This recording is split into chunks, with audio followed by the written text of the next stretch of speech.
Un touriste qui cherche à s'amuser reçoit un choc lorsqu'il découvre une enfant abandonnée dans sa chambre d'hôtel. Ses ennuis ne font que s'aggraver lorsqu'il lit le mot qui accompagne l'enfant et découvre qu'elle est la sienne. Sam s'est dirigé directement vers la fenêtre de sa chambre d'hôtel et a souri en admirant la vue sur la rue à l'extérieur. Bien qu'il se rende chaque année à Cuba pour affaires depuis quelques années, chaque visite l'enthousiasmait toujours autant. Sam n'était personne chez lui, mais ici, tout le monde le traitait comme un roi. Sam avait une réunion d'affaires prévue pour le déjeuner du lendemain. Cela signifiait que ce soir, il était libre pour faire la fête, et Sam connaissait toutes les meilleures boîtes de nuit de la région. Le barman lui a offert son premier verre offert par la maison lorsqu'il est arrivé dans son club préféré. Sam a dansé et bu, et quelques heures plus tard, il est rentré dans sa chambre d'hôtel avec deux belles femmes à ses côtés.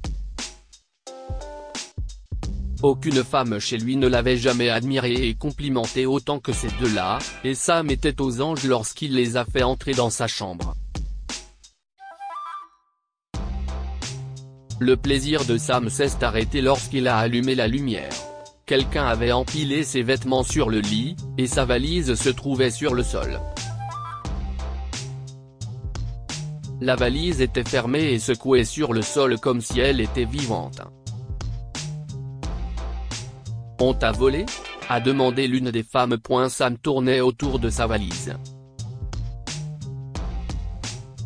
Il lui donna un léger coup de pied et recula d'un bond effrayé lorsqu'un enfant cria. Il ouvrit rapidement la valise et sursauta en voyant un bambin recroquevillé à l'intérieur. « Ça doit être l'idée que quelqu'un qui voulait me faire une farce, » marmonna Sam. « Regarde, il y a un mot. » La femme blonde s'est penchée et a détaché un mot de la chemise de l'enfant. Sam le lui arracha des mains et l'ouvrit. Pas question. Sam laissa tomber le mot et recula en arrière, s'éloignant de l'enfant dans sa valise. Il ne pouvait pas être père. Il ne voulait pas être père. Venir à Cuba était le point culminant de son année, un moment où il pouvait se laisser aller et s'amuser. Ce n'était pas amusant. L'enfant a tendu la main à Sam, s'est laissé tomber sur le bord de la valise et a éclaté en sanglots. Sam la dévisagea, choqué, tandis qu'une des femmes se penchait pour calmer l'enfant. « Si est-ce bon, petite beauté, tu es. Ouf. » La femme se pencha en arrière et agita une main devant son visage. Tu es une petite dame qui pue.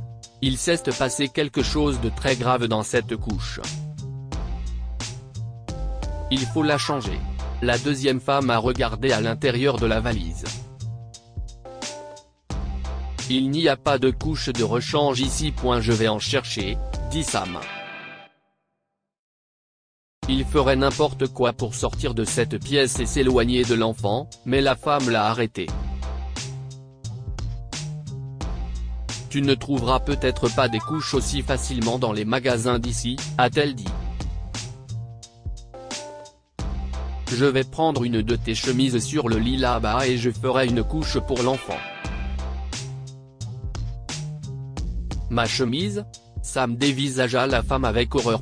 Ça ira, ma sœur a déjà fait ça pour ses bébés. La femme lui sourit.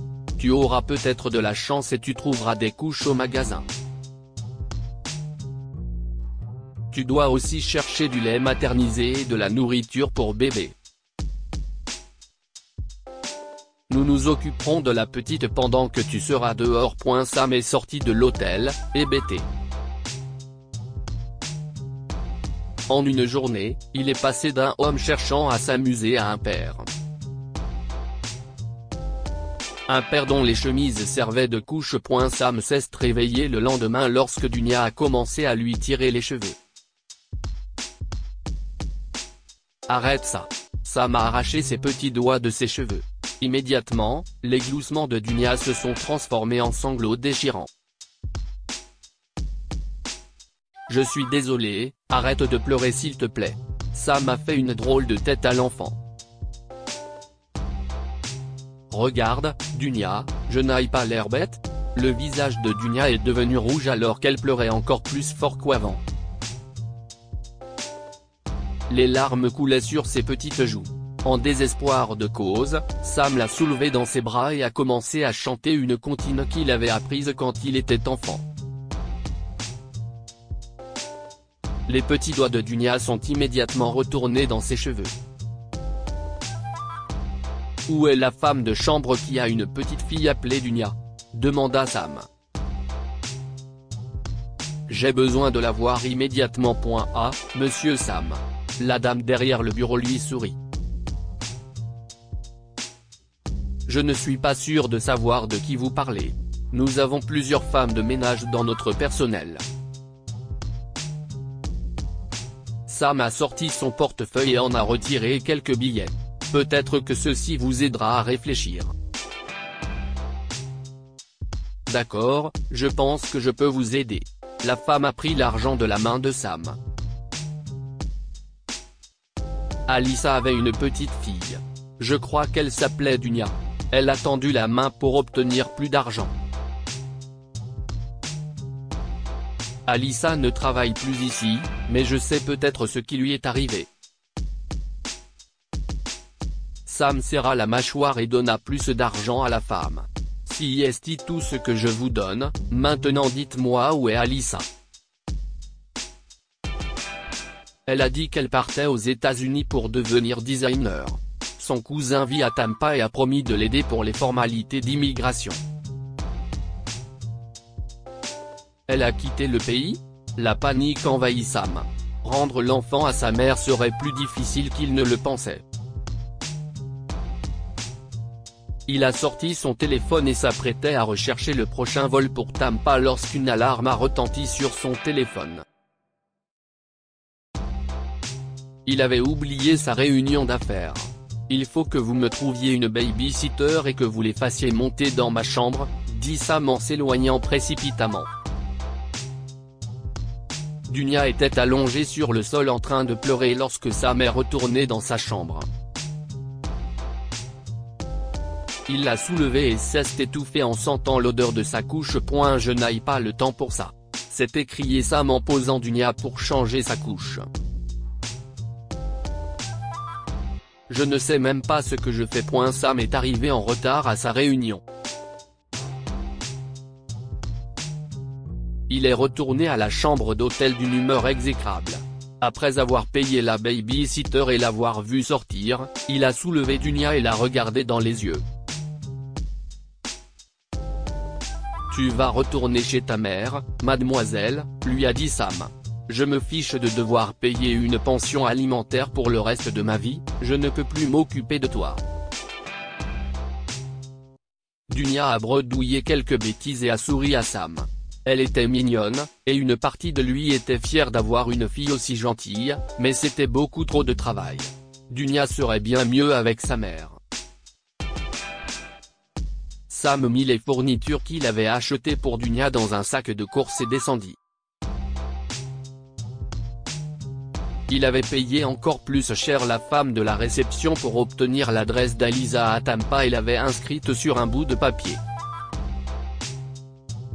Il a épinglé le papier sur la chemise de Dunia pendant que le taxi les conduisait à l'aéroport. Sam a posé Dunia sur le comptoir des billets. Sa mère l'attend et viendra la chercher à l'aéroport, a menti Sam. L'homme derrière le comptoir a froncé les sourcils. Monsieur, nous ne pouvons pas autoriser une enfant aussi jeune à voyager seule. Si vous me donnez vos documents et ceux de votre fille, ainsi que le formulaire de consentement, je réserverai des billets pour vous deux. Sam se racla la gorge. Le formulaire de consentement ? Oui, monsieur, répondit l'homme, les yeux rétrécis par la suspicion. Vous ne pouvez pas voyager aux États-Unis avec votre fille à moins d'avoir un formulaire de consentement signé par sa mère vous autorisant à le faire. Sam gémit. Il voulait juste que toute cette expérience bizarre se termine maintenant. Comme il l'avait fait tant de fois auparavant, Sam a résolu son problème en attrapant son portefeuille. Je suis sûr que vous pouvez faire une exception pour cette fois. Sam a commencé à décoller des billets de pesos de la pile de son portefeuille. Comme je l'ai dit, sa mère l'attend à Tampa, alors point essayez-vous de me corrompre, monsieur ? L'homme a posé ses mains sur ses hanches. Vous attendez de moi que j'enfreigne les lois et que je risque mon travail pour quelques centaines de pesos ? J'appelle la sécurité. Non.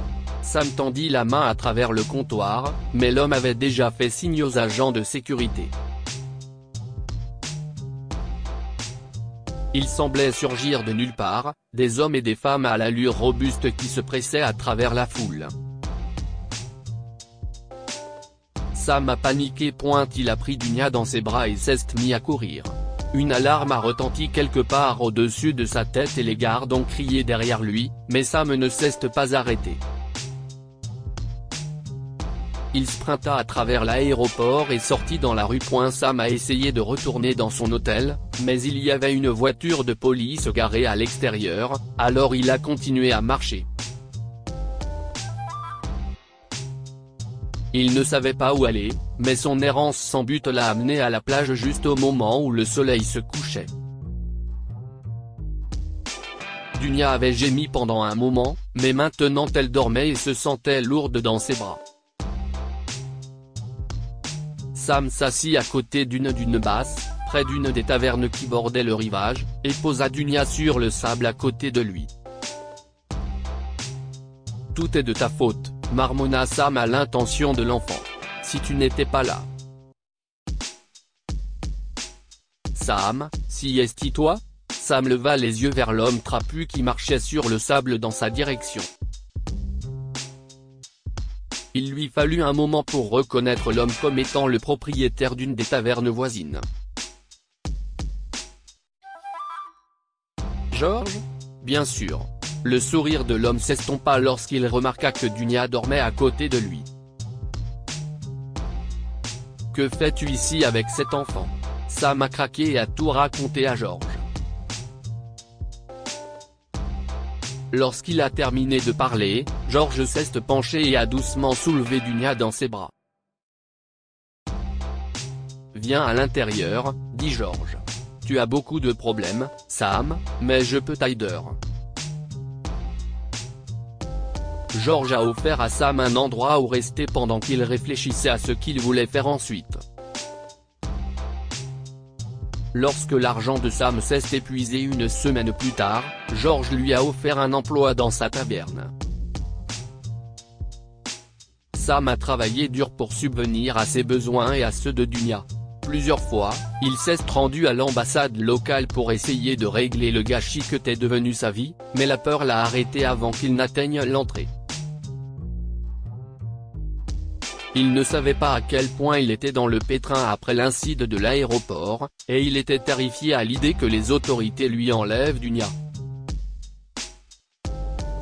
Après cette nuit sur la plage, Sam a réalisé qu'il était responsable de prendre soin de Dunia.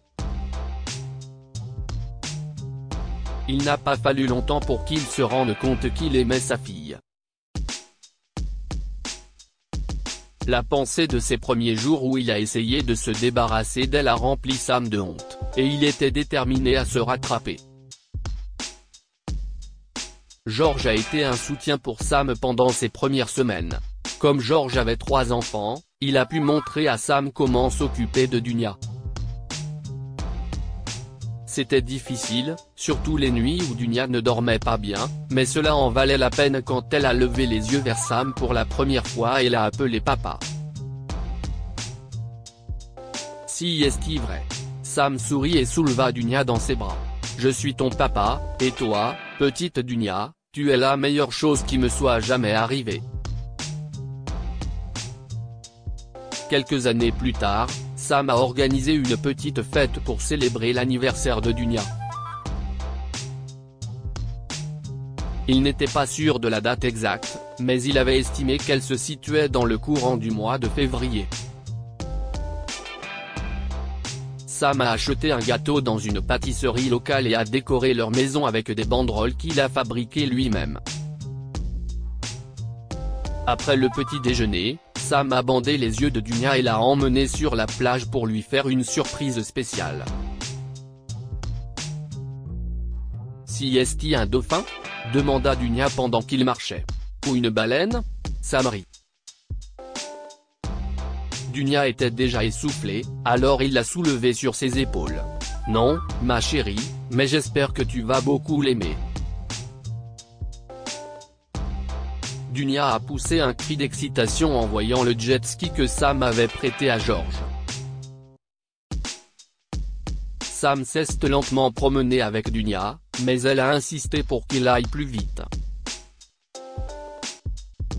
Il a accéléré et n'a pas pu s'empêcher de sourire en écoutant les cris ravis de sa fille alors qu'il glissait sur l'eau. Sam décida de faire une dernière gâterie à Dunia alors qu'il se dirigeait vers l'intérieur. Il a accéléré sur la crête d'une vague. Dunia et lui restèrent suspendus dans les airs pendant un moment, puis ils s'écrasèrent sur l'eau. Le cri de joie de Dunia fut brusquement interrompu lorsqu'elle s'écrasa contre son dos. « Ça va, ma chérie ?» Sam s'est retourné juste à temps pour voir sa fille tomber de l'arrière du jet ski. Sam a plongé dans l'eau.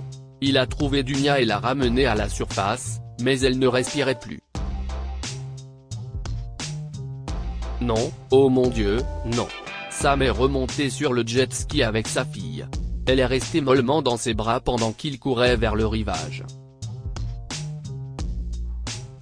Les heures suivantes se sont écoulées dans l'hébétude, Sam pratiquant la réanimation cardio-pulmonaire sur sa fille en attendant les ambulanciers, tenant sa main molle à l'arrière de l'ambulance et faisant les 100 pas dans le couloir de l'hôpital pendant que les médecins s'occupaient de Dunia. Il ne pouvait s'empêcher de penser à la froideur et à la mollesse de Dunia dans ses bras. Et s'il était arrivé trop tard ? Et si Dunia était partie pour toujours ? Sam s'est enfoncé dans un fauteuil et a commencé à sangloter. Quelques minutes plus tard, il a senti une main sur son épaule et a levé les yeux. Le médecin qui avait emmené Dunia pour la soigner se tenait au-dessus de lui, l'air frustré.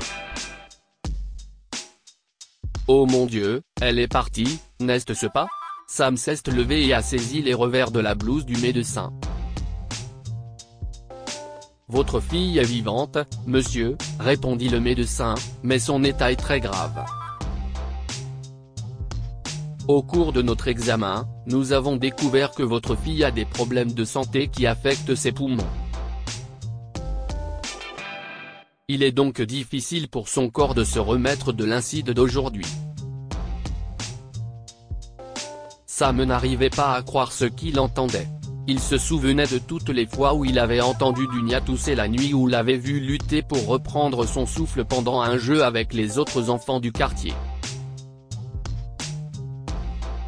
Il n'avait jamais pensé que quelque chose n'allait pas chez elle, mais maintenant il se maudissait d'avoir ignoré ces signes. Plus le médecin parlait, plus l'avenir de Dunia semblait sombre. Elle aurait besoin de traitements réguliers à l'oxygène, de tests de la fonction pulmonaire et même d'une thérapie intraveineuse régulière. « Est-ce que ça va la guérir ?» demanda Sam. Le médecin a froncé les sourcils. « Malheureusement non, mais cela l'aidera à vivre une vie normale. Une vie remplie de traitements médicaux ne semblait pas normale à Sam, mais au moins elle était en vie. » Il a écouté attentivement le médecin exposer les détails des soins à long terme de Dunia, mais celui-ci lui a ensuite annoncé la partie la plus terrifiante, le coup. « Je travaille dans une taverne sur la plage, docteur. Comment puis-je me permettre cela ? Je suis désolé, monsieur, mais je ne peux pas répondre à cette question, a répondu le médecin. Quelques jours plus tard, Sam a ramené Dunia à la maison. Elle était faible et avait besoin de se reposer souvent, mais elle était heureuse d'être à la maison. Sam lui a préparé son repas préféré pour le dîner ce soir-là, puis lui a lu son histoire préférée à l'heure du coucher. Lorsque Dunia s'est endormie, Sam a caressé ses cheveux doux et a pleuré. Cette situation était impossible, et cela le tuait de savoir que la plupart des problèmes auxquels il était confronté aujourd'hui étaient de sa faute. Les résidents cubains bénéficiaient de soins de santé gratuits, mais comme il était dans le pays illégalement et qu'il n'avait pas de papier pour Dunia, il était foutu. Il va falloir que je trouve un deuxième travail, marmonna Sam. Sam est sorti sur la pointe des pieds pour ne pas réveiller Dunia et a téléphoné à son ami. Après une brève conversation, George a promis qu'il se renseignerait sur un deuxième emploi pour Sam. Lorsque Sam s'est présenté à son poste le lendemain, George l'attendait avec un sourire. « J'ai de bonnes nouvelles, mon ami, dit George. Quelqu'un que je connais souhaite t'embaucher. »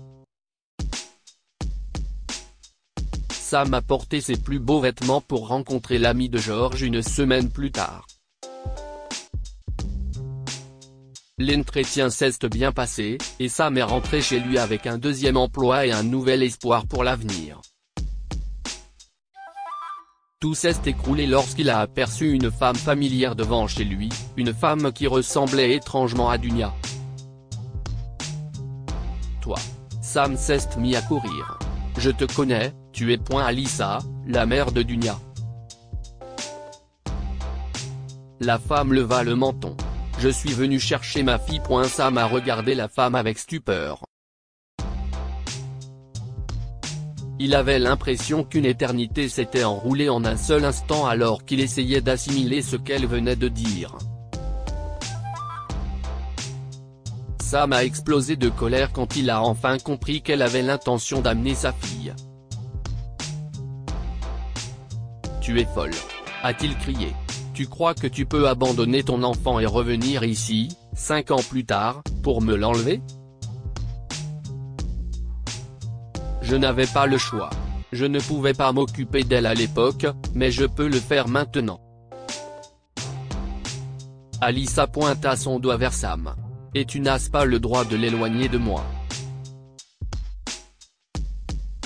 Tu n'as pas le droit de revenir ici et de faire semblant de t'en soucier. » Sam a attrapé le bras d'Alyssa et l'a emmenée loin de chez lui.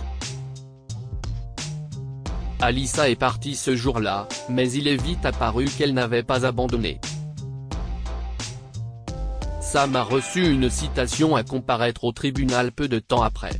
Il a passé des heures à faire les 100 pas dans son salon, la convocation à la main, et à réfléchir aux moyens de se sortir de cette situation. Le lendemain, il en a discuté avec George et lui a demandé s'il connaissait quelqu'un qui pourrait les aider à disparaître, Dunia et lui. George a posé ses mains sur les épaules de Sam.